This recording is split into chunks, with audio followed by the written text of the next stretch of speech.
Hello everyone. In this example, I want to illustrate how to calculate the work done by a force. So we have a block of mass 2 kilograms being pulled by a constant force of magnitude 30 newtons from an initial position X to an initial position Y. We have been asked to calculate the work done by the force from X to Y, the work done by gravity from X to Y, the work done by friction from X to Y, and lastly to calculate the total work done by the force. Now the very first thing that I would love to do before we start is to draw a free body diagram. We have the force of the gravitational force acts vertically downwards. This is mg. You have the normal force which acts vertically upwards, that is N. We have friction that acts in the opposite direction of motion. I'm going to call this Fk, and obviously we have the pulling force F. Now we will calculate the work done by each of these forces. Now recall carefully that the definition of work is equal to F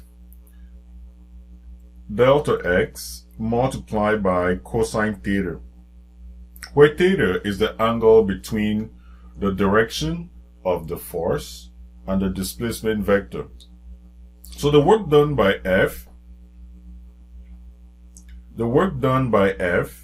will simply be equal to F multiplied by delta X, which is the displacement of the point of application of F, multiplied by the angle, the cosine of the angle between the force and the displacement vector, which is cosine of 0.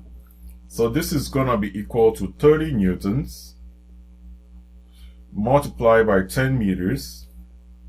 Cosine of 0, this is just 300 Newton meters, which is the same as 300 joules. So the work done by F is 300 joules.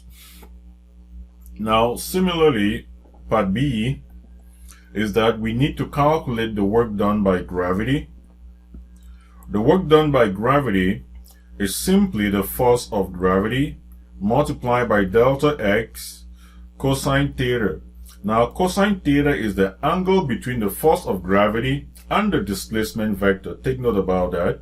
So the force of gravity is just mg multiplied by delta X, the cosine of 90 degrees.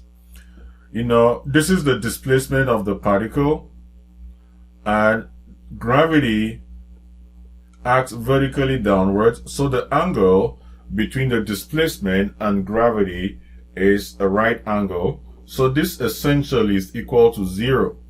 In other words, gravity does no work on the block. Now the next part C, which is not asked, is to calculate the work done by the normal force Wn. Is just going to be equal to N multiplied by delta X cosine of theta. This is N delta X cosine of 90 degrees, which is equal to 0.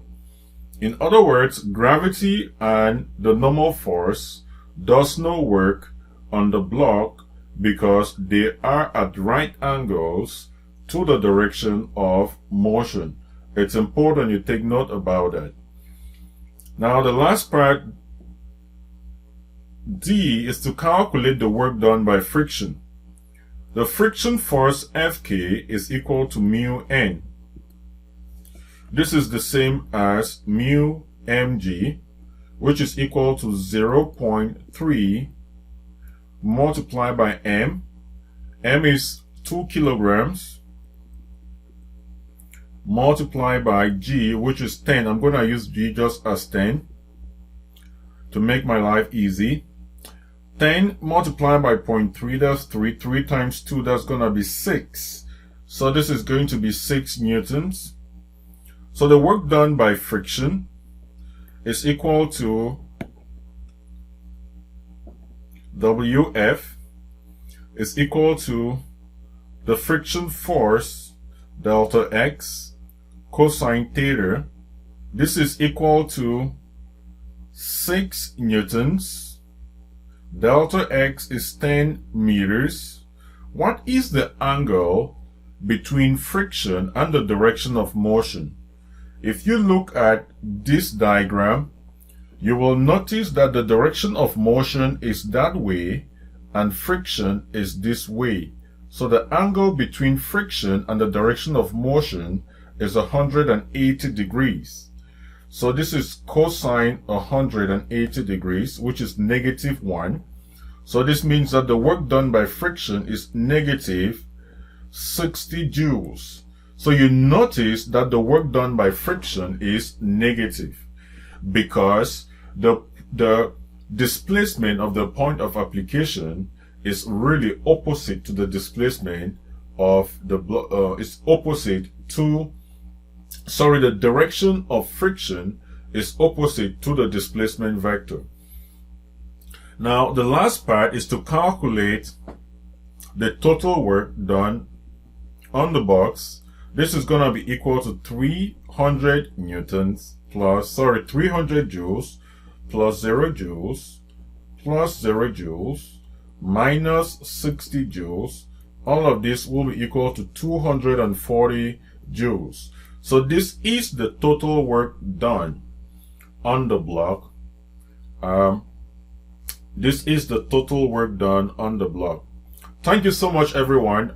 If you have any questions, please do not hesitate to ask in the discussion forum below. And remain blessed. Bye-bye.